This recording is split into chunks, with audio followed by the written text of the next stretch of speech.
Promoting a top employee to leadership or a manager, teach them this first. Promoting a top employee to management without preparing them first is one of the fastest ways to lose a great employee. I've seen it happen for decades. Best technician, best foreman, best operator, best guy on the crew, reliable, hardworking, knows the work cold. So naturally, the company promotes him. And a few months later, communication starts breaking down, the crew gets frustrated, accountability gets inconsistent, and suddenly everybody's wondering what happened to him. But that's usually the wrong question. The better question is, what did we fail to teach him before we handed him leadership? He's not just a coach, he's a leader of leaders. With over 50 years of real-world experience, he's helped business owners double their profits, build leaders from within, and reclaim their time. A mentor, an author, and a chief reinvention officer who's guided thousands to lead with clarity, confidence, and impact. Please welcome Henry Chidgey. Technical skill and leadership skill are not the same thing.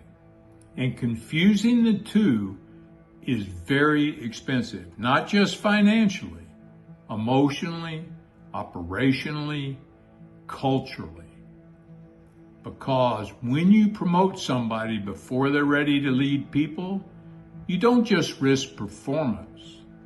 Sometimes you damage the confidence of a really good worker. And today I want to walk you through 3 things every owner and leader needs to understand before promoting someone into management.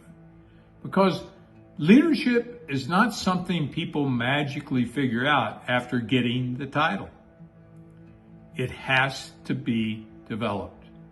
And if you're trying to become a calmer, clearer leader, especially during difficult conversations, I put together a free resource called Get Calm, Clear Leadership in 14 Days Without Overthinking Every Hard Conversation. You can download it at, and you just click right below, gohenrychidgey.com. Now, the first thing strong leaders understand is this. Number 1, technical performance does not equal leadership readiness. Let's just say that again. That's worth thinking about. Technical performance does not necessarily relate to leadership competence. This is where companies get fooled because high performers naturally stand out. They move fast, they solve problems, they carry responsibility well. And owners start thinking, he's leadership material. Maybe, maybe not. But leadership changes the job completely. I remember watching a young supervisor years ago in a locomotive maintenance operation. Smart young man, hard worker, crew respected his skill. But the first time he had to correct someone older than him, you could see the hesitation. Not because he lacked intelligence, because nobody had ever taught him how to hold accountability, how to navigate tension, and how to communicate clearly under pressure, or how to lead without becoming reactive. And that happens everywhere. People are taught the trade, but very few are taught how to lead humans under pressure. That's an entirely different skill set. And here's the second lesson. Promoting somebody without preparation usually creates one of 2 leadership problems. They either become too passive or too controlling. Kind of sound familiar? You've seen them both, right? You probably work for people like that. The passive manager avoids difficult conversations because they want everybody to like them. So standards drift. Or they overcorrect. They micromanage. They think leadership means intensity, pressure, and emotional force. and now the crew starts walking on eggshells. Neither of those strategies creates trust, and trust matters more than most leaders ever believe, ever realize,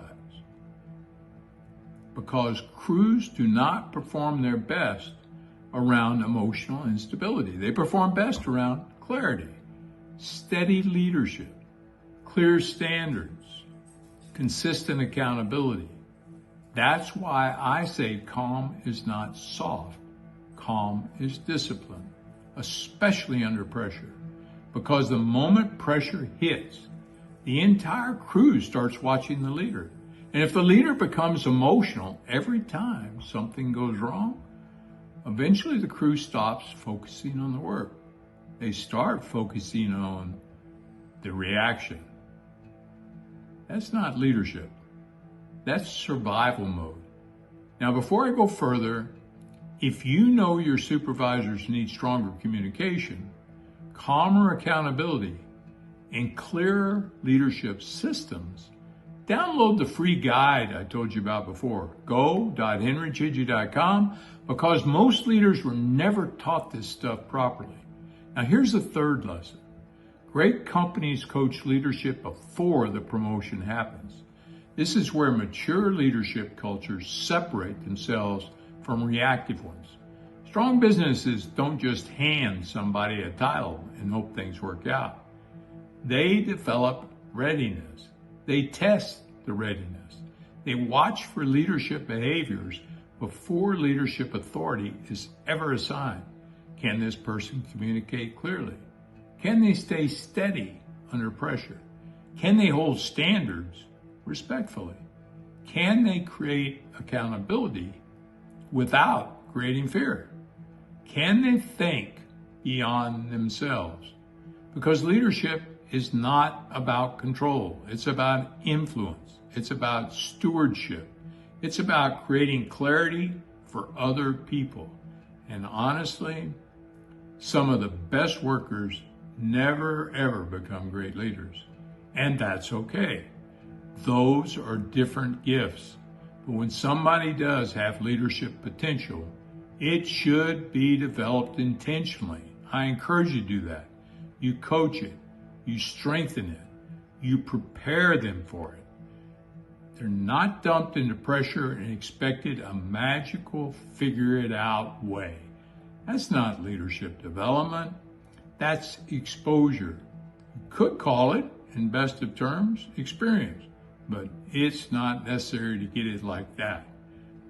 This is what I call TRIP leadership, TRIP, based on a foundation of trust, respect, integrity, and purpose. Trust people enough to develop them. Respect them enough to coach honestly. Hold integrity by keeping standards consistent, and create purpose so leadership becomes bigger than production numbers alone. Now let me leave you with this. Your top employee may absolutely become a great manager someday, but leadership is not a reward for technical skill. It's a completely different responsibility. Because the moment someone becomes a leader, they stop being responsible for only their own work. Now they become responsible for the standard, clarity, and emotional tone, as well as output, of the entire crew. That's a big shift.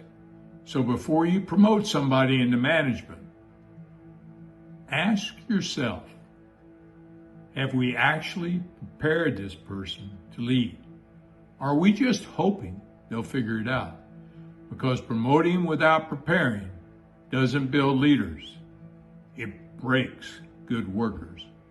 And if you want help building stronger supervisors, calmer accountability, and better leadership systems inside your company, start with my free guide, Get Calm, Clear Leadership in 14 days without stressing over every hard conversation. Go to go.henrychidgey.com, or if you want direct field-tested mentoring for you, your supervisors, or your leadership culture, visit henrychidgey.com, my webpage. And remember this, raise the standard without raising your voice. A whisper works. Take care for now.